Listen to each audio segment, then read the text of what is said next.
cooperation meetings next week in Indonesia, where he'll push for the completion of a sweeping new trade deal called the Trans-Pacific Partnership, the largest international trade deal since the creation of the World Trade Organization in 1995. The administration hopes to pass the measure through Congress by the end of the year using its fast-track authority to limit lawmakers to an up or down vote. The TPP is often referred to by critics as NAFTA on steroids, and would establishing a free trade zone that would stretch from Vietnam to Chile, encompass 800 million people, about a third of world trade and nearly 40% of the global economy. While the text of the treaty has been largely negotiated behind closed doors, more than 600 corporate advisors reportedly have access to the measure, including employees of Halliburton and Monsanto.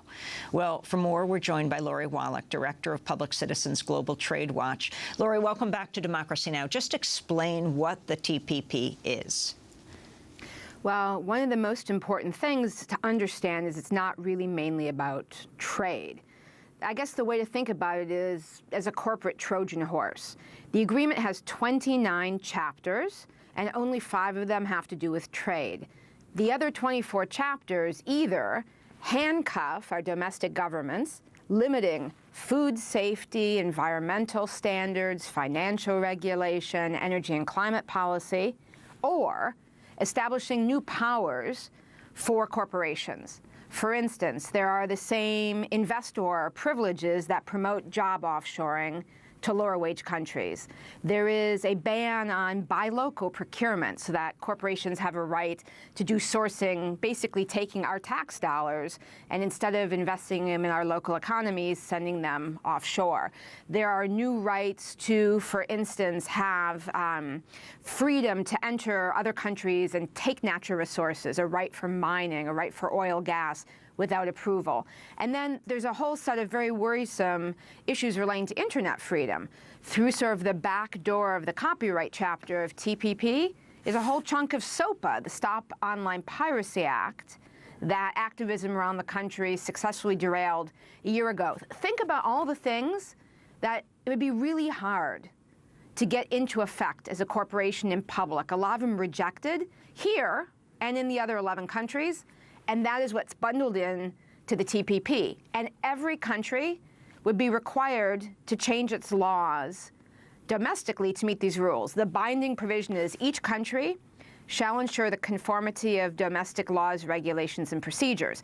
Now, the only reason I know that level of detail is because a few texts have leaked, and I have been following the negotiations and grilling negotiators from other countries to try and find between the lines what the hell is going on. Otherwise, totally secret. Well, Lori, about that secrecy, even members of Congress have been severely limited in what they can learn, and that's only after the revelations about the total secrecy that this whole process began with. Could you talk about what members of Congress are allowed to know and how? Well, what's really important for people to know, and this gets to what you started out with about fast track, Congress has exclusive constitutional authority over trade. It's kind of like the Boston Tea Party hangover. After having a king just impose tariffs, in that case on tea, the founders said, we need to put all things about trade, international commerce, in the hands of Congress, the most diffuse part of the elected representation, not the executive, the king. So Congress has all this authority. They're supposed to be exclusively in control, but until this June, they were not even allowed to see the draft text. And it was only after a big, great fuss was kicked up by a lot of members, 150 of them wrote last year, that finally members of Congress, upon request, for the particular chapter, can have a government administration official bring them a chapter, their staff is thrown out of the room, they can't take detailed notes, they're not supposed to talk about what they saw, and they can, without staff to help them figure out what the technical language is, look at a chapter. This is in contrast to, say, even what the Bush administration did. The last time we had one of these mega NAFTA expansion attempts was the Free Trade Area of the Americas. And in that instance, in 2001, the whole draft text was released to the public by the U.S. government on the official government websites.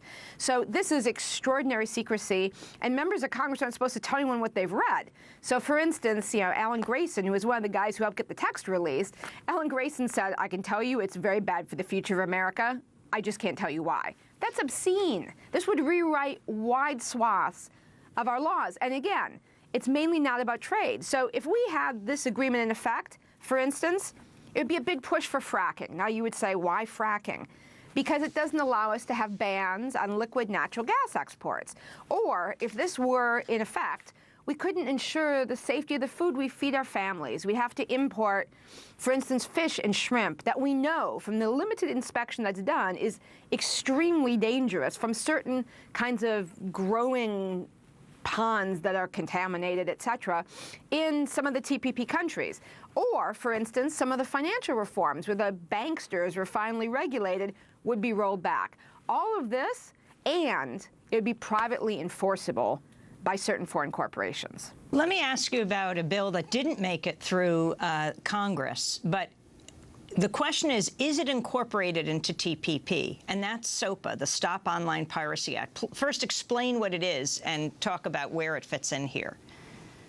So the Stop Online Piracy Act was a vehicle basically to take away some of our rights on the internet. It would have criminalized what they call inadvertent small-scale non-commercial copying. And the example would be, for instance, Juan, I had you over to dinner. You liked the recipe I had. I happened to have taken it for $2. I paid for it off of a paid website. And you said, Lori, can you send me that recipe? And of course, I said, yeah, and I sent it to you. That is officially a copyright violation. I should say you have to go pay $2 and get it yourself, Juan. But in fact, it's small scale. I didn't sell it. It's not commercial. I didn't send it to a lot of people. That kind of activity under SOPA, as well as any number of things we do all the time, making a copy, well, like a buffer copy that our computer would make to look at a video, or breaking a digital lock, for instance, if we bought software but we wanted to run it on Linux. All of those things would be considered criminal activities. We'd face huge fines, and our carriers, Google, et cetera, would have to take us off of service, to black us out. So a huge limit on internet freedom, that whole mess was defeated in Congress in a wonderful citizen uprising. A chunk of that is now stuck in the copyright chapter of SOPA, of TPP. So they call TPP son of SOPA. And in a lot of countries around the TPP region, citizens have fought to have good laws that actually provide them access and don't allow that kind of control. So that is a chunk. To give you an idea of how varied the problems are, that's a chunk of what is in there. Now, the thing about that fast track you mentioned, fast track is not in effect.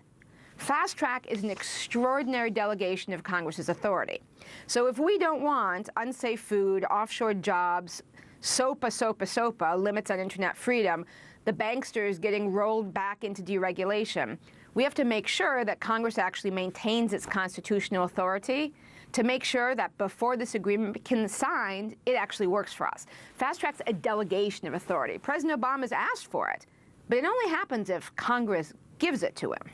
And Lori, what's been the Obama administration's position on these negotiations in terms of tobacco? Could you talk about that specifically? Well, the whole approach of the Obama administration has really been, I don't know, some combination of heartbreaking and infuriating. Because when he was a candidate, President Obama promised he would replace the NAFTA model. And instead, they've doubled down. So the tobacco issue is one of those that's the most gruesome. So the TPP includes the very controversial investor-state system, which empowers individual corporations to directly sue governments, not in our courts, but in extrajudicial tribunals where 3 corporate attorneys act as judges. And these guys rotate between being the judge and being the guy suing the government for the corporation. They're empowered to give unlimited cash damages from us, the taxpayers, to these corporations for any government action, a regulatory issue, environment, health, safety, that undermines the investor's expected future profits. Under that system, big tobacco companies have been attacking health regulations. And famously, infamously, these kinds of investor-state cases have extracted billions of dollars and undermined important laws. So Philip Morris has used this to attack Australia, one of the TPP countries, plain packaging of cigarette laws. So a lot of the TPP countries are very worried that they would be basically handcuffed from being able to regulate for health around tobacco. So the U.S. originally was going to offer an exception. Big Tobacco came in and basically won the day. The U.S. pulled away what was a medium exception, put in something that's really worse than nothing. And then Malaysia came in and actually offered a real exception, which the U.S. is opposing. Just like the U.S. is opposing an exception to maintain financial regulations for prudential reasons, just like the U.S. is opposing a real exception to those investor tribunals with respect to health and the environment. It's incredibly depressing. The only good news is a bunch of the other countries have basically said, basta, we are not going to roll back these things. So the reason there isn't a deal is because a lot of the other countries are standing up to the worst of these U.S. corporate-inspired demands. You can see the whole lay of this at Expose the TPP, www.expose the TPP. There are fact sheets on each of the ways, each aspect of your life that TPP could affect. And if you want to get down into the weeds and have long papers explaining and or information from other countries, you can go to tradewatch.org. That's tradewatch.org. Between those two sets of information, you'll see there's almost no part of your life or the things you care about that this agreement couldn't undermine. And again, trade's the least of it. Lori Wallach, we want to thank you very much for being with us. Lori Wallach is Director of Public Citizen's Global Trade Watch.